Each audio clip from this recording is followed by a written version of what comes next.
Hello dear students, कैसे हैं आप लोग। आज AIB 20 को लेकर एक बहुत इंपॉर्टेंट आप लोग को वीडियो दिया जा रहा है। क्या AIB 20 का एग्ज़ाम है, हम केवल बेयर पढ़कर उसको क्रैक कर सकते हैं? क्या AIB 20 को हम निकाल सकते हैं, पास हो सकते हैं?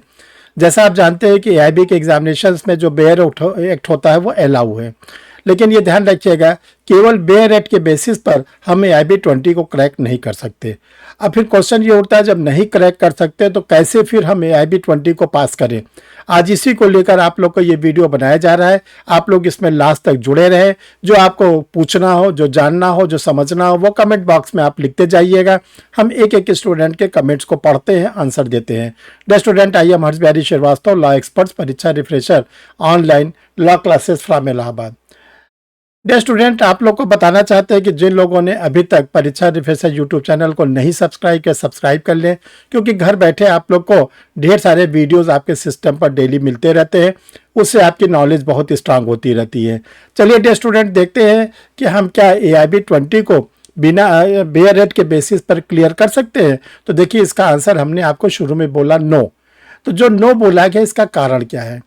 इसका कारण ये है कि जो AIB का सिलेबस है उसमें कुछ ऐसे पेपर है जिसमें कि बेयर एक्ट होता ही नहीं, क्योंकि वो जो पेपर है वो कोडिफाइड नहीं है, संहिताबद्ध नहीं, उसका बेयर एक्ट होता ही नहीं। जैसे लॉ ऑफ टार्ट्स, जो अपकृत विधि है, इसका कोई बेयर एक्ट आपको नहीं मिलता है। एडमिनिस्ट्रेटिव लॉ, प्रशासनिक विधि, इसका भी कोई बेयर एक्ट नहीं मिलता।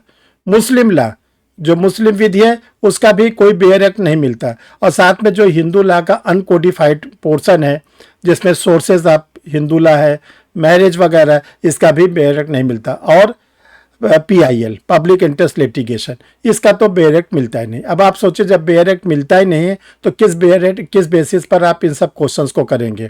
लॉ ऑफ टार्ट्स में जो क्वेश्चंस आएंगे, एडमिनिस्ट्रेटिव लॉ में जो क्वेश्चंस आएंगे, मुस्लिम लॉ में जो क्वेश्चंस आएंगे, PIL से जो क्वेश्चंस आएंगे, हिंदू लॉ के जो अनकोडिफाइड पोर्शन से क्वेश्चन आएंगे, उसको आप कहाँ से करेंगे? इसके साथ साथ जो आप लोग के AIB के एग्जामिनेशन में लीगल मैक्सिम आती है, लीगल डॉक्ट्रिन आती है, लीडिंग केसेस आते हैं, करंट केसेस आते हैं, उसको आप कहाँ से करें? वो तो बेयर एक्ट में मिलता नहीं। अब जैसे आपसे पूछ लिया गया है कि इंजूरिया साइन डैमनम की क्या मीनिंग है, अब बेयर एक्ट में थोड़ी नहीं मिलेगा इंजूरिया साइन डैमनम की क्या मीनिंग होती है। इसी प्रकार आपसे कुछ भी पूछा गया, जैसे मान लीजिए कोई केस लॉ पे पूछ लिया गया, आपसे पूछा गया कि जो महबूब शाह वर्सेस किंग एम्पेरर का केस है, किस कोर्ट के द्वारा डिसाइड किया गया था। अब बेयर एक्ट पर थोड़ी नहीं आपको मिलेगा किस केस के कोर्ट के द्वारा डिसाइड किया गया था। आपसे पूछ लिया गया 3 इयर्स प्रैक्टिस रूल, जो 3 साल की प्रैक्टिस रूल्स लागू की गई है ऑनरेबल सुप्रीम कोर्ट के द्वारा, ये किस ईयर का, कब का जजमेंट है, किस कोर्ट का जजमेंट है, तो बेयर एक्ट पर थोड़ी नहीं मिलेगा। तो देखिए, लॉ ऑफ टार्ट्स हुआ, एडमिनिस्ट्रेटिव लॉ हुआ, मुस्लिम लॉ हुआ, हिंदू लॉ का अनकोडिफाइड वाला पोर्शन, PIL का पोर्शन, लीगल मैक्सिम का पोर्शन, लीगल डॉक्ट्रिन का पोर्शन, लीडिंग केसेस का पोर्शन, करंट केसेस का पोर्शन, ये एक बहुत बड़ा रोल प्ले करता है, जो आप लोग को काफ़ी ज़्यादा इससे क्वेश्चंस आएंगे। इसको आप कहाँ से करेंगे? कहने को तो BNS, आपका BNSS BSA कोडिफाइड है, उसका बेयर एक्ट अवेलेबल भी है, लेकिन अगर उससे लीडिंग केस आएंगे, उससे करंट केसेस आएंगे, तब आप कहाँ से करेंगे? तो ये ध्यान रखिएगा, ये बहुत बड़ी चुनौती होती है AIB को क्रैक करने के लिए। और इसके साथ साथ कुछ ऐसे बेयर एक्ट है जो अवेलेबल तो होते हैं, लेकिन उसमें से क्वेश्चन को निकालना, ढूंढना बहुत बड़ी टेढ़ी खीर होती है। जैसे कंपनी लॉ 2013 है, बहुत बड़ा एक्ट है, इसमें से क्वेश्चन को ढूंढना, निकालना बहुत बड़ी टेढ़ी खीर है। इसी प्रकार इन्वायरमेंटल लॉ, जो पर्यावरणीय विधि है, उससे भी क्वेश्चन निकालना बहुत कठिन है। जो आप लोग का IPR होता है, इंटेलेक्चुअल प्रॉपर्टी राइट्स एक्ट होता है, उससे भी क्वेश्चन ढूंढना बहुत कठिन होता है। तो देखिए, ये बात तो बिल्कुल क्लियर हो गई कि केवल बेयर एक्ट के बेसिस पर हम AIB को क्रैक नहीं कर सकते। हमको बेयर एक्ट के साथ स्टडी मटेरियल भी चाहिए, हमको उसके कॉन्सेप्ट को भी समझना है, उसके लीगल मैक्सिम को भी समझना है, उसके लीडिंग केसेस को भी समझना है, उसके जो करंट केसेस है उसको भी समझना है। तो इन्हीं सब बात को ध्यान में रखकर आप लोगों के लिए जो स्टडी मटेरियल परीक्षा रिफ्रेशर लॉ क्लासेस से बनाई गई है, वो इसी बेसिस पर बनाई गई है कि बेयर एक्ट भी आपको दिया जा रहा है और इसके साथ साथ आपको स्टडी मटेरियल दिया जा रहा है। देखिए, 3 चीज़ आपको दिया जा रहा है। एक तो गाइड, जो गाइड दिया जा रहा है इसमें सारे MCQ हैं, इसमें प्रीवियस ईयर के सारे पेपर का सॉल्व पेपर है। इसमें आप लोग को केसेस आपको मिलेंगे। तो गाइड जो है आप लोग को पहले तो इसको पढ़ना पड़ेगा। जब गाइड आप पढ़ लीजिए तब दूसरे नंबर पर आपको दिया जा रहा है मॉडल टेस्ट पेपर।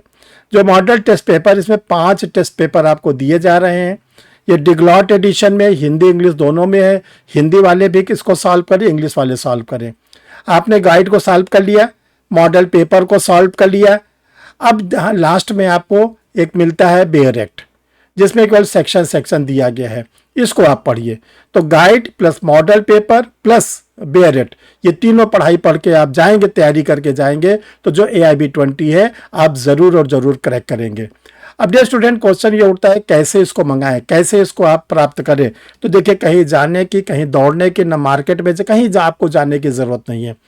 इसका बहुत ही सीधा तरीका है कि ये 2 व्हाट्सएप नंबर आपके सामने लगे हुए हैं, 9335144265, 9005078691। इनमें से किसी भी नंबर पर आप क्या करेंगे, अपना कंप्लीट पोस्टल एड्रेस भेजेंगे, नाम, पता, मोबाइल नंबर, डिस्ट्रिक्ट का नाम, डिस्ट्रिक्ट का पिन कोड, स्टेट का नाम। जब आपका ये आ जाता है डिटेल्स, तब परीक्षा रिफ्रेशर लॉ क्लासेस का QR कोड जाता है जो बैंक का जुड़ा हुआ है, उसमें आप प्रिस्क्राइब फीस को जमा करते हैं। तीनों जो मटेरियल है वो 1597 रुपये का है। इसके बाद जो आप एड्रेस भेजते हैं, उस एड्रेस पर रजिस्टर्ड पार्सल के थ्रू आपका पैकेट भेज दिया जाता है।